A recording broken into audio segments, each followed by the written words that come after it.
Тогава, преди залеза през май,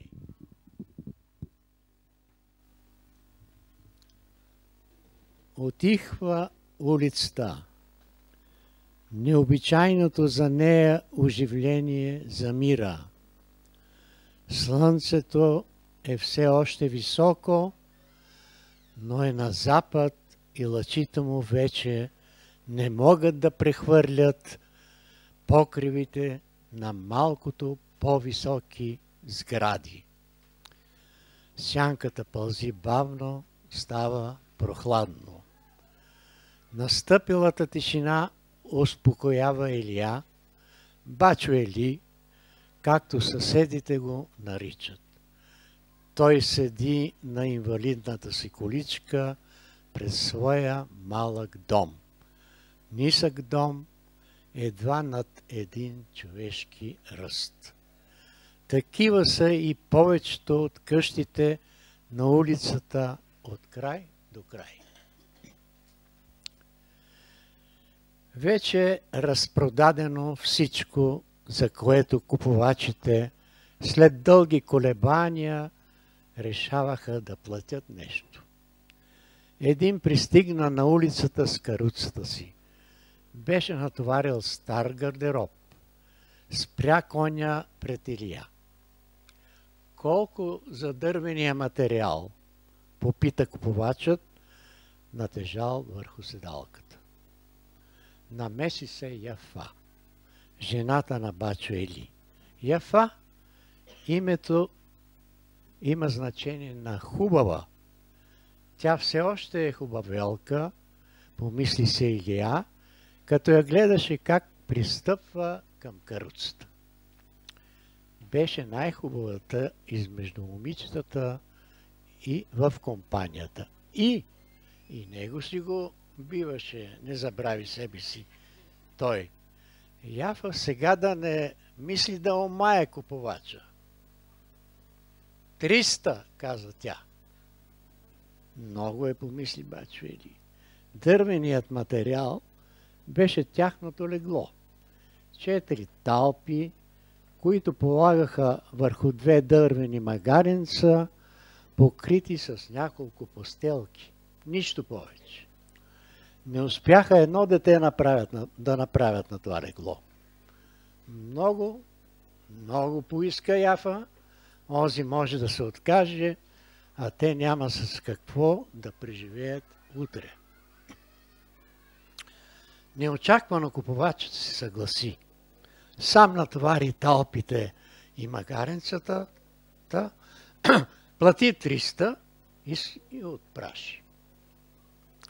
Бачо Ели прие това като жест. След него пред малкия им дом се спряха 2 жени и заоглеждаха 2 бакърени съда. В тях затопляха вода за пране и къпане. Спазариха се с Яфа по-женски, а той се зарадва, че се събрали някой и друг лев за там, дето ги пращат.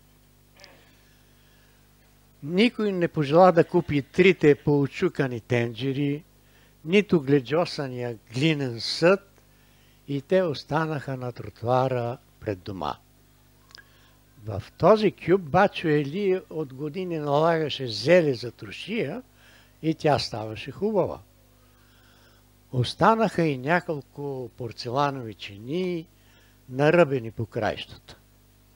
И един емайлиран чайник с олющен тук-там зелен емайл. Оставаха самотни на тротуара. Беше тъжно, на бачо Ели му домачня и както си седеше на инвалидната количка, затлантика. Та-та-та-та-та-та-та. Яфа мълчаливо го изгледа и проследи неговия поглед. Очите му шареха нагоре-надолу по улицата. Пред всеки дом оставаха непожеланите от никого стари вещи и посуда. Той гледаше и както си седеше, се опитваше да налучка някаква мелодия. Тази инвалидна количка му подариха от фирмата, за която работеше. Той разнасяше с велосипеда си стоката, която търговците купуваха от склада на фирмата. Имаше и друг служител, който пакетираше закупените трикотажни изделия и кутиите с дамски чорапи в тях. Елия беше приспособил върху колелото си една телена кошница, подреждаше пакетите в нея и разнасяше стоката по магазините в града. Марката на куприните дамски чорапи беше много известна и той се гордееше, че ги достави. Но стана катастрофата с трамвая, кракът му беше смазан и го ампутираха. Фирмата му подари инвалидна количка, заслужаваше я. И така, както си седеше през годините на нея, неусетно той стана Бачо Илия. Та-та, тара-та-та-та, опитваше се да случи една мелодия, която много му харесваше. Свиреше я често напоследък Мирко, момчето от съседната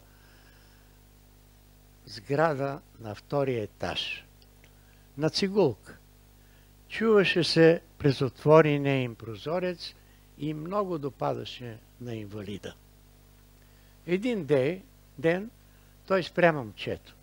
То се връщаше от урок с цигулката. Полюшваше в ръка красивата й кълъвка. Хубаво свириш, каза му Илия. Тези дни чувам една мелодия. Това е от хора на ловците. Има я в школата. Мелодията е на Вебер. В школата ли? Елия не го разбра, но това не беше важно. Да, на Хохман. По нея уча. Хайде, бачо Илия. Остана тази мелодия в него.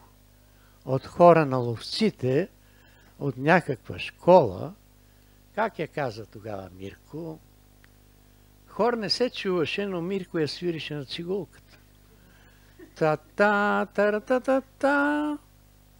Той огледа непожеланата от никого посуда, сякаш искаше да й попее.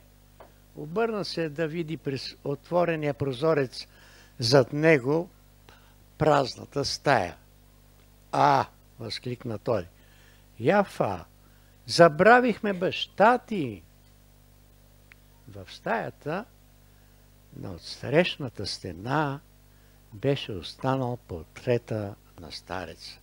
Забравен наистина, забоден с по едно габърче горе и долу, огънат от двете му страни,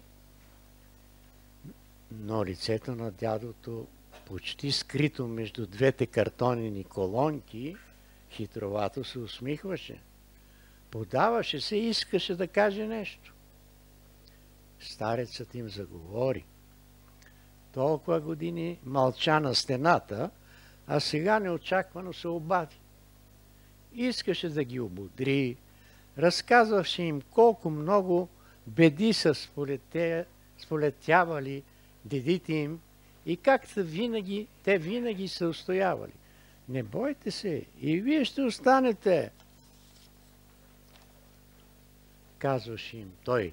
Не се отчаивайте, вярвайте във Всевишния. Един ден той ще ви върне свободата. Не ми ли вярвате? Яфа откачи портрета, сви го на роло, огледа се и го пъхна в гледжосания съд. Време е, каза Илия. Свечеряваше се. Предупредителното предизвестие на комисарството строго нареждаше да се качат на нощния влак за онзи град, дето едва бяха го чували. Гарата беше далеч. Време е, повтори той. И съвсем тихо на себе си Та-та-та, тара-та-та-та. Стига, смъмри го Яфа. Тя събра малкото чаршафи и постелки и ги намести на инвалидната количка. После взе гледжосания кюп с портрета на своя баща. Нямаше да го изостави. Тръгнаха към гарата. Яфа напред, грижовно обгърнала кюпа пред гърдите си. Отвътре баща и пак се обади, усетил топлината на нейната прегръдка. Напевно и шепнеше за миналото, за преодолените страдания и че ще дойдат очакваните през векове свободни дни. Стъпките на Яфа станаха по-уверени. След нея Илия подръпваше ръчките на своята стара количка и се опитваше да намери мелодията на онзи Веберли, как го нарече Мирко.